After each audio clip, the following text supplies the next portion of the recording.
আজ এক অশান্ত সময়ে বঙ্গবন্ধুর কথা মনে পড়ছে। যখন এই ভিডিওটি করছি, তখন সারা বাংলাদেশ আনপ্রেডিক্টেবল। জুলাই মাস চলছে এবং ২০২৪ সনের জুলাই থেকে শুরু করে ২৫ জুলাই আর ২৬ জুলাই, এর মধ্যে একটি গণ আন্দোলন, একটি গণ অভ্যুত্থান কিংবা একটি বিপ্লব, এটির কোনো সমীকরণ আমরা দাঁড় করাতে পারিনি। বরং বহু মানুষের রক্ত দ্বারা অর্জিত একটি গণ অভ্যুত্থান। সেই গণ অভ্যুত্থানকে নিয়ে যে টাউটারি হয়েছে, যে বাটপারি হয়েছে, যে ব্যবসা হয়েছে, যে বাণিজ্য হয়েছে, যে নোংরামি হয়েছে, যে জেনা হয়েছে, যে ব্যভিচার হয়েছে, ঘুষ হয়েছে, দুর্নীতি হয়েছে,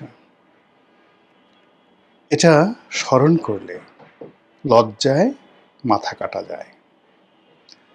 ফলে কি হলো, এই ভাব গাম্ভীর্যপূর্ণ জুলাই মাসে যারা জুলাইয়ের বিপ্লবী, জুলাইয়ের যোদ্ধা, জুলাইয়ের শহীদ, তাদেরকে নিয়ে আমাদের যে আবেগ অনুভূতি থাকবে, সেটার পরিবর্তে এই জুলাইকে কেন্দ্র করে কে কত অশ্লীল অশ্রাব্য গালি দিতে পারে, আর সে গালি কেন এক পক্ষ দিচ্ছে, এই জন্য অপর পক্ষ আবার তার সাথে মন্দ গালি তাদেরকে দেওয়ার জন্য যে সকল ভাষা ব্যবহার করছে, তার মধ্যে জুলাইয়ের যে ভাব গাম্ভীর্য সেটি ফুটে উঠেছে। ২ নম্বর হলো যে এই পবিত্র জুলাই মাস, ধরুন একটা গণঅভ্যুত্থান, তো এই গণঅভ্যুত্থানের এই জুলাই মাস রক্তের দাগ এখনো শুকায়নি।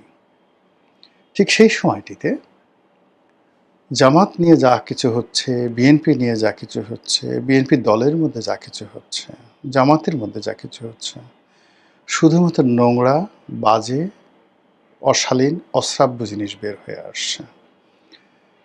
জামাতের একজন সংসদ সদস্য তার ব্যক্তিগত জীবনের যে ভিডিও চিত্র, এটি নিয়ে আজকে সারাটা দিন, এই ভিডিও যখন করছি সারাটা দিন সোশ্যাল মিডিয়া সয়লাভ। জামাত যেভাবে জান্নাতের টিকিট বিক্রি করে, যেভাবে সৎ লোকের শাসন, যেভাবে তারা নারীদেরকে আব্রুর মধ্যে রাখতে চায়, তার সঙ্গে আসলে এই ধরনের কেলেঙ্কারির ঘটনা একেবারে বেমানান। এর বাইরে একই দিনে অন্তত অসংখ্য ঘটনা ঘটেছে বাংলাদেশের মধ্যে, বেশ কয়েকটা। মানে এরা জামাত করে কি করে না, কিন্তু এদের তারা মাদ্রাসার শিক্ষক, কেউ ইমাম, কেউ মুয়াজ্জিন, এদের সবার বিরুদ্ধে অভিযোগ তারা এই ৬, ৭, ৮, ৯ বছরের ছেলেদেরকে ধর্ষণ করে, পায়স্কাম করে, এবং সেই সকল ছেলেদের কান্না, সেইগুলোর ভিডিও ফুটেজ আজকের এই দিনটিতে ছড়িয়ে পড়েছে। এর বাইরে কলকাতাতে, দিল্লিতে পরিস্থিতি ভালো না। বিশেষ করে দিল্লিতে ককরোচ পার্টি প্রশ্নপত্র ফাঁস, এটা নিয়ে যেভাবে পার্লামেন্ট ভবন আক্রমণ করে মোদী সরকারকে উল্টে দেওয়ার চেষ্টা করছে, তাতে মোদীর যে গদি এই প্রথমবারের মতো টলটল করছে। তার আগে বাংলাদেশে একই শিক্ষামন্ত্রী মিলনের পদত্যাগ দাবি করে এইচএসসি পরীক্ষার্থীরা বিপ্লব করল। অন্যদিকে যদি আপনি পাকিস্তান ধরেন, সেখানে বেলুচিস্তান, কাশ্মীর, ওয়াজিরিস্তান, উত্তর পশ্চিম সীমান্ত প্রদেশ, এখানে যে অস্থিরতা চলছে, তার সঙ্গে ইরানের যুদ্ধ তো আছেই, ইউক্রেনের যুদ্ধ আছে।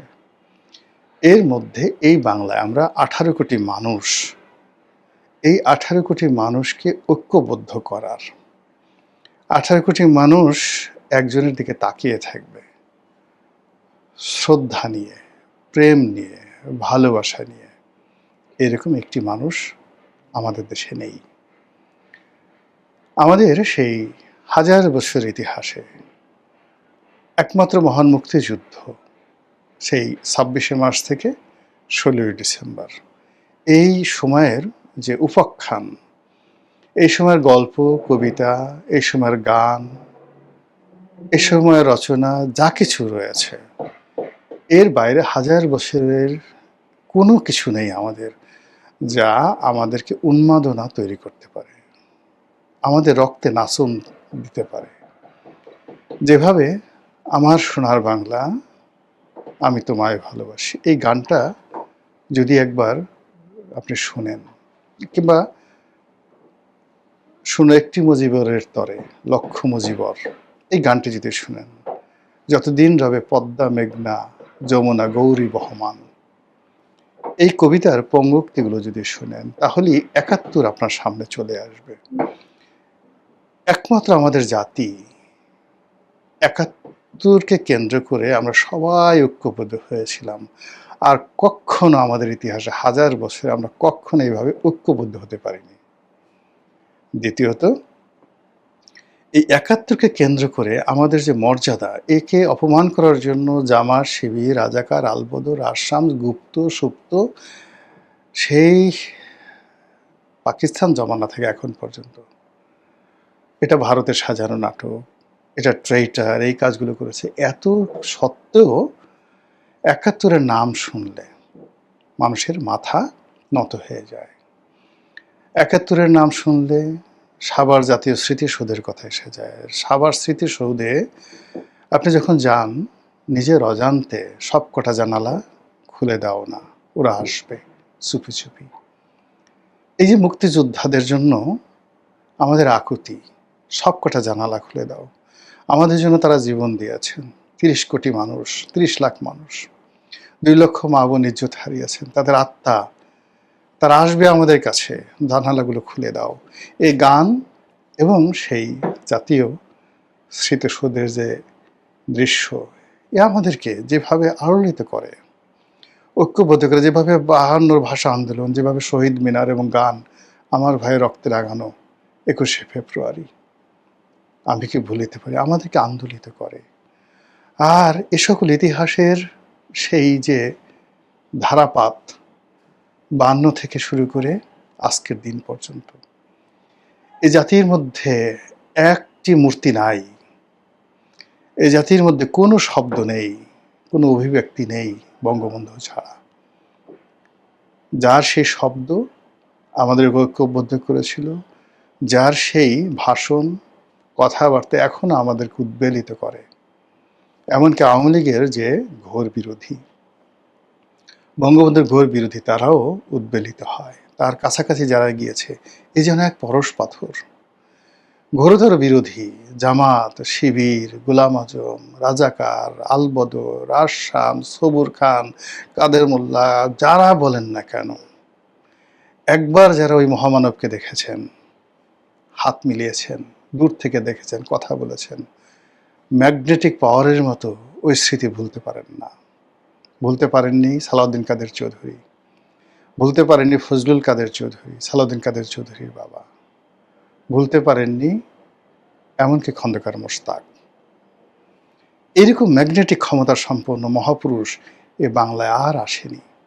আমরা ইতিহাসে বহু মানুষের নাম পড়ি, গিয়াসউদ্দিন আজম শাহের নাম পড়ি, বাঙালি ছিলেন না।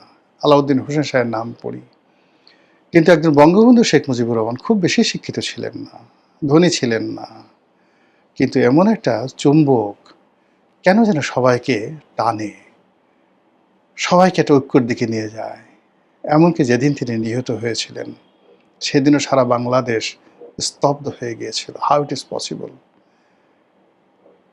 তো আজকের এই অস্থিরতার দিনে, আজকের এই আনপ্রেডিক্টেবল একটা অবস্থার প্রেক্ষিতে একটি কণ্ঠ দরকার, একজন নেতা দরকার, যে পুরো জাতিকে ডাকবে, সবাই আসবে, সবাই ভালোবাসবে, সবাই নেতার কথা শুনবে।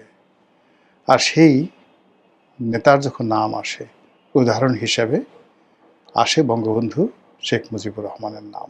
আর এজন্য আমাদের রাজনীতিতে, আমাদের রাজনৈতিক ইতিহাসে বঙ্গবন্ধুর যে অপরিহার্যতা, এটা বাদ দেয়া যাচ্ছে না। অন্যদিকে ১৯৭১ থেকে আজ অবধি বহু ঘটনা ঘটেছে, বহু রাজনৈতিক উত্থান, বহু পতন, বহু মানুষ ক্ষমতা এসেছে, কত শাসক এলো, কত মন্ত্রী এলো, কত এমপি গেল, কিন্তু ৯ মাসের মহান মুক্তিযুদ্ধ যেভাবে মানুষকে দেশের প্রতি দরদি করে তুলেছিল, দেশের মানচিত্র, দেশের পতাকা, দেশের শস্য শ্যামল যে প্রকৃতি এবং পরিবেশ, মানুষের হৃদয়ের মধ্যে ছবি এঁকেছিল।